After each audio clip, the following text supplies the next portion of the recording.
So the first, what I'm going to call a successful test. So you'll see this hole is not completely centered with this hole. That's my fault, not the CNC machine's fault.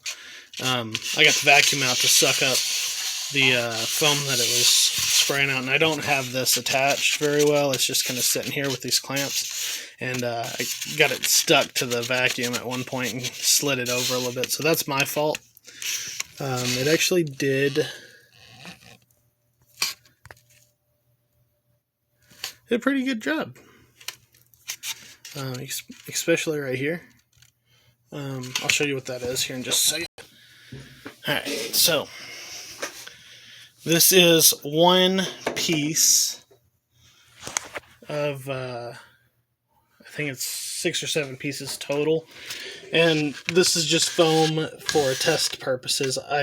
This is going to be cut out of 1/2-inch thick plexiglass, and that stuff's like $30 for a square foot, so I'd rather use this foam, which comes out to less than $1 per square foot, and I got plenty of it, to make sure that everything's going to be cut in right, and make sure that, it doesn't, sometimes if it doesn't lift up all the way, drag across the front of the material and you get a big old gash in it.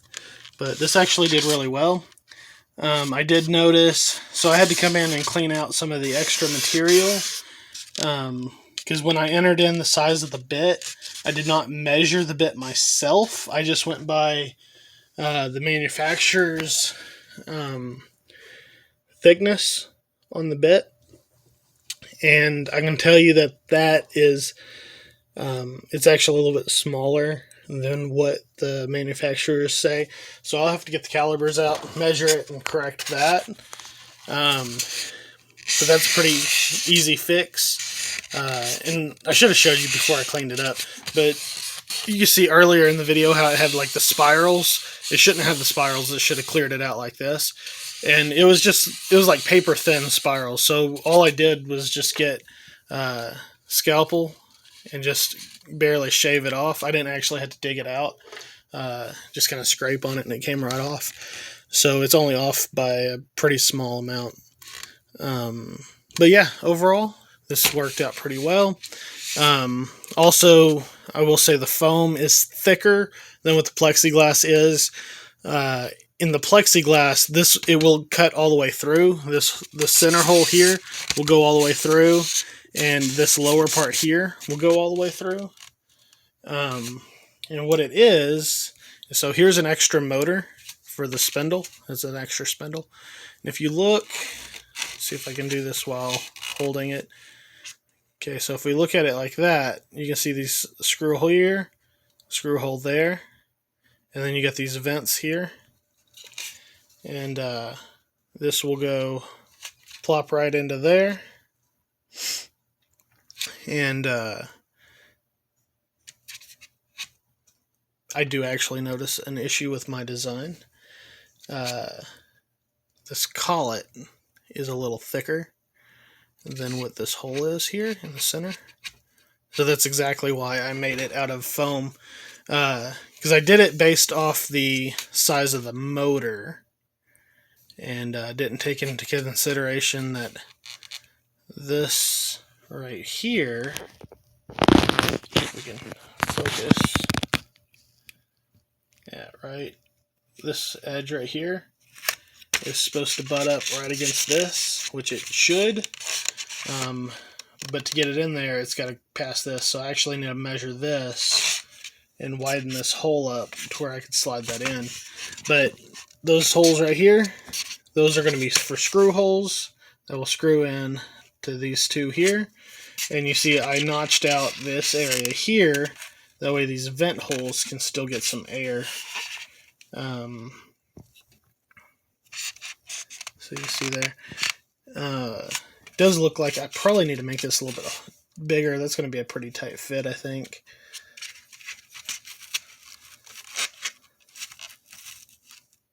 Yeah, I need to expand that out just a tad bit. I do want it to be a tight fit.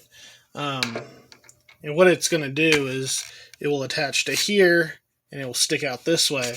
This other hole is for vacuum connections, and it's going to be hard to explain without a visual, but there'll be 3 layers of plexiglass. The center layer will be hollowed out, and it will be used to connect a vacuum and be able to suck up all the debris, so you don't get all this mess back here. And this has got vents down here where it sucks up air and blows it out through up here, which doesn't make a whole lot of sense. It should really blow out from the bottom rather than sucking a bunch of junk up into the motor. But yeah, so I'm going to get this cut out with the scalpel real quick and take another look at it. Alright, so there you go. So it's actually not off by much. If I take the nut off the end of the spindle, it does actually kind of squeeze in there. So I only need to shave off probably a half millimeter off that. But you can see where you can still see those vent holes, and it's still got the screw holes there. And basically it would mount, and it would be replacing this motor. This other motor is twice as powerful. It spins up to 20,000 RPMs, as where this one is only 10,000. 10,000 is going to be fine for doing like wood and stuff, but if I want to do aluminum, I've got to have something that spins faster, and that's why I picked this other one up. But you can see there, it'll mount like that, and then you have this piece that sticks up, and then there'll be a couple more pieces down here at the bottom. I'm kind of debating on whether or not I want to put pieces that go down on the side that would be screwed on up here to hold it on, rather than just those 2 screws. I mean, it shouldn't weigh much, but with the vacuum hose attached, it might, as it's moving, might kind of pull on it a little bit. So I don't know, that might be something I add to it later. But yeah, there's only just a couple changes that I need to make to the program, and we will be able to get the another test model put together. And yeah, so this one is about roughly 3 millimeters thicker than what the plexiglass will be. But you can kind of get the idea there. So this is the top plate. Motor goes there. The vacuum connector will go here. Then you'll have a middle plate, which will basically be the same as this, except this hole will connect. So it'll go from here to there. And this middle section will be hollowed out. So it sucks in through this hole, goes through the middle, and then sucks in around the edge of the spindle. And then there'll be a bottom plate that's almost the exact same as this. It just won't have this in here. This will be just an opening. And then it will have another sleeve that goes on top of this piece that the actual vacuum connects to. So, yeah. First piece didn't go that bad. It was a real pain in the butt getting it started, though. Kept running into an issue. So this has got switches on it. It's got limit switches on it. So if you don't know what that is basically where if the program tells it to go up higher than what it actually physically can do, it hits those switches and turns itself off. That way it's not trying to crank up as too high and breaks itself. And so what I was having an issue with is I'd turn it on, and the first thing it would do would go all the way up to the top. And still not sure why it was doing that, because what it was supposed to do is go to just before it hits the limit switch, and then stop, position itself, and then go back down. So I don't know why it was still going up all the way to hit the limit switch, but I ended up finding there was a setting that changed it to where it wouldn't go up that high, and that it would only go up to the safe feed height, which is basically the height whenever say when it gets done cutting this hole, it raises up above the material, and you can set that height and before it comes over here and then drops back down. That way it's not just coming over and scraping along the material.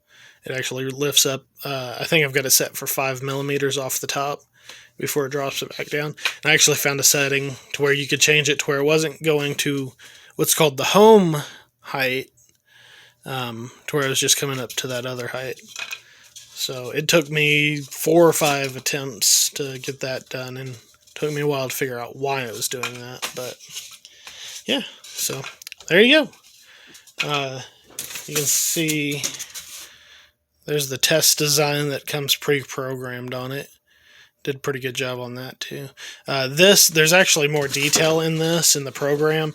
It's got lines that go through around here like a wheel.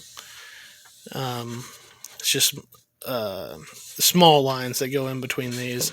But this bit is not made. You would do that with an engraving bit. If I can talk, it's getting pretty late. And this is not an engraving bit. This is an upcut bit. It's made for actually cutting, so it's just a lot thicker. So it kind of took out the detail in that, but that's fine. You can see, how accurate it cuts still. Yeah, this phone does not like to focus. And this one did the same thing where it had the extra little bits of stuff left on the inside, and I just used my finger and scraped all the extra off. So I'll get the bit thickness changed on the software, and we'll get that fixed. So we're getting new bed tomorrow, so hopefully that didn't take too long, and then I'll be able to get these last bit of programming fixed, and we can actually get the prototypes for this made up. Because as soon as I get the dust boot made and working correctly, then I'm going to start designing some stuff. I'll do some more test stuff first, but I'm getting ready to actually start making some stuff to sell. The first bit I'll be doing is, I believe, some night lights, I think.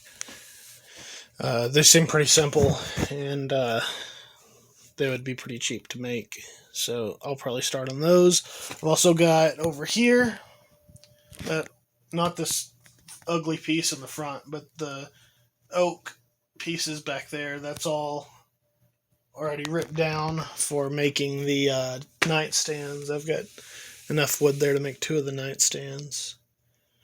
So yeah, I gotta be up for work in, I don't know, 4 or 5 hours. So I'm going to go ahead and tell y'all good night. Bye.